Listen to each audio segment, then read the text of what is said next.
Salut, c'est Maxime, content de vous retrouver aujourd'hui dans cette nouvelle vidéo. Aujourd'hui, je vous propose de vous parler de ma toute première montre, la Seiko SKX 007. C'est parti!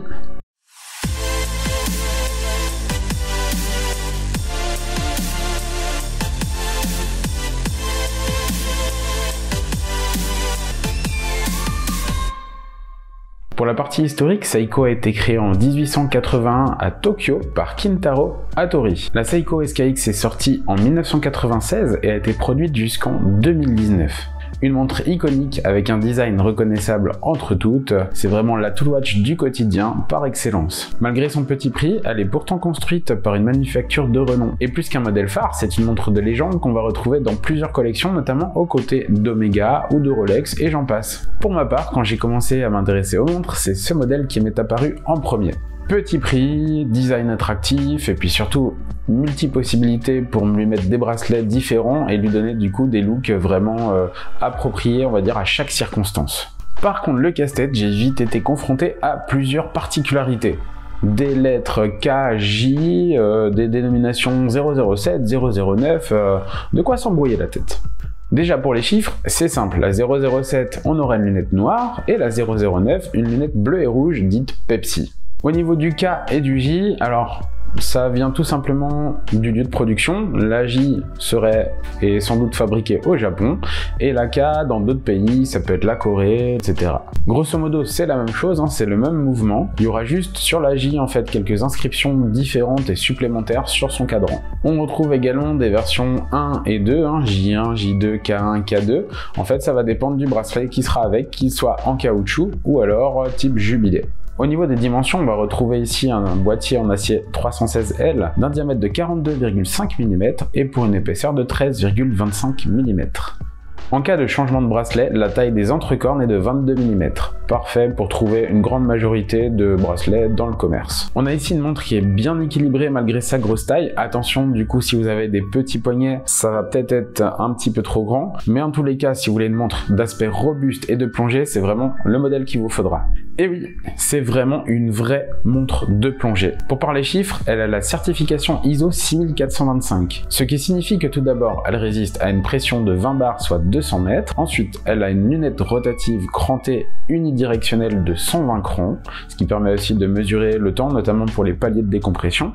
On retrouve du LumiBright, c'est la matière luminescente développée par Seiko, qui est disposée sur les index ainsi que sur les aiguilles et donne une parfaite visibilité dans le noir. Enfin, on retrouve une couronne vissée à 4 heures. Sans oublier que son cadran noir ne manque pas de rappeler que c'est une plongeuse grâce à l'inscription Divers 200M. Et le fond de boîte nous laisse apparaître le tsunami façon Hokusai qu'on retrouve sur notamment beaucoup d'autres plongeuses chez Seiko.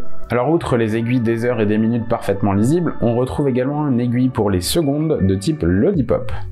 Et protégeant le tout, c'est un verre développé par Seiko, le Hardlex, qui protège le cadran. Ça reste un verre minéral, hein. Bien sûr c'est pas du saphir, mais cela dit en tout cas, il pourra certes se rayer, mais il ne cassera pas, ce qui peut être quand même relativement utile, surtout quand on se sert de sa montre comme une véritable tool watch au quotidien.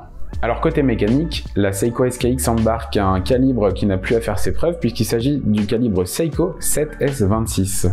C'est un calibre automatique d'une réserve de marche de 41 heures composée de 21 rubis et battant à une fréquence de 21 600 alternances par heure. Petite précision, ce mouvement n'est malheureusement pas équipé d'un stop seconde, mais bon, c'est pas trop grave honnêtement. Par contre, je trouve que ça aurait été chouette d'avoir un mouvement qui puisse se remonter manuellement, mais ça ne l'est pas. Bon, c'est pas grave, au pire il suffit de bouger un petit peu la montre dans tous les sens pour la remonter avant de la poser sur le bras et de démarrer une nouvelle journée. Étant donné que le mouvement n'est pas décoré, on lui en voudra pas d'être caché par un fond plein vissé bien étanche. Si le fond de boîte est parfaitement poli, les flancs tout en courbe le sont aussi, donnant à l'ensemble de la montre un profil très reconnaissable. Quant au dessus des cornes, quant à elles sont joliment brossées. Cette Seiko SKX enferme une complication jour date en 2 langues, ici en anglais et en espagnol. Alors le réglage se fait tout simplement grâce à la couronne que l'on tire en position de réglage de date. On tourne dans un sens pour changer la date et dans l'autre sens pour changer les jours, tout simplement. Petite particularité très intéressante, c'est que les jours de la semaine du lundi au vendredi seront en écriture noire, le samedi en écriture bleue et le dimanche en écriture rouge. Clairement typée plongeuse, elle nous autorise quelques fantaisies pour peu qu'on décide de lui changer de bracelet. Et bien sûr, selon le type de bracelet, on aura différents types de personnalités. Et autant dire que ce soit avec des bracelets en caoutchouc, en acier, en cuir ou bien en nylon comme les NATO, la liste est longue pour se faire plaisir. Et je dois avouer que personnellement, même si j'ai une vingtaine de NATO différents, j'ai toujours autant de plaisir à la passer sur le poignet, que ce soit avec un NATO justement, ou alors avec le bracelet acier qui reste, pour ma part, donc celui que j'ai c'est un Jubilé. À chaque fois c'est vraiment un grand plaisir.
Alors pour ceux qui ne sont pas forcément satisfaits pleinement par le design de cette Seiko SKX, on va dire que c'est l'arène de la customisation. Vous pouvez trouver sur internet et auprès de spécialistes, il y en a même en France vraiment des bons spécialistes réputés. Vous pouvez même en trouver des vidéos sur internet. Donc c'est ce qu'on appelle la customisation, des modes. Vous pouvez changer à peu près tout sur cette montre, que ce soit à commencer par la boîte, le fond de boîte, on peut changer les aiguilles, le cadran, on peut changer le mouvement aussi.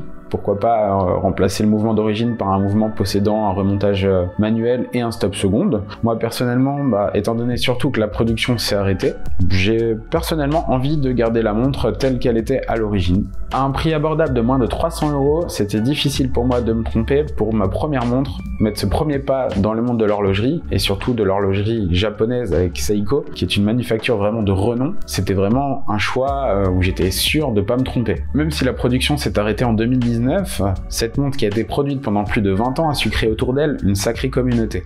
Selon moi, c'est vraiment une montre à avoir dans sa collection, comme j'ai pu le dire en début de vidéo. À mon avis, elle a tout d'une grande et pour longtemps encore. D'ailleurs, Seiko s'est largement inspiré de la Seiko SKX pour lancer les nouvelles collections de Seiko 5. Autant dire qu'il y en a pour tous les goûts, avec les déclinaisons qu'ils ont proposées. Je pense que chacun peut trouver vraiment ce qui lui plaira. Et voilà, c'est ici que se termine cette vidéo sur ma Seiko SKX 007, donc ma première montre de ma collection, celle qui m'a fait mettre le pied à l'étrier dans ce monde merveilleux qu'est l'horlogerie.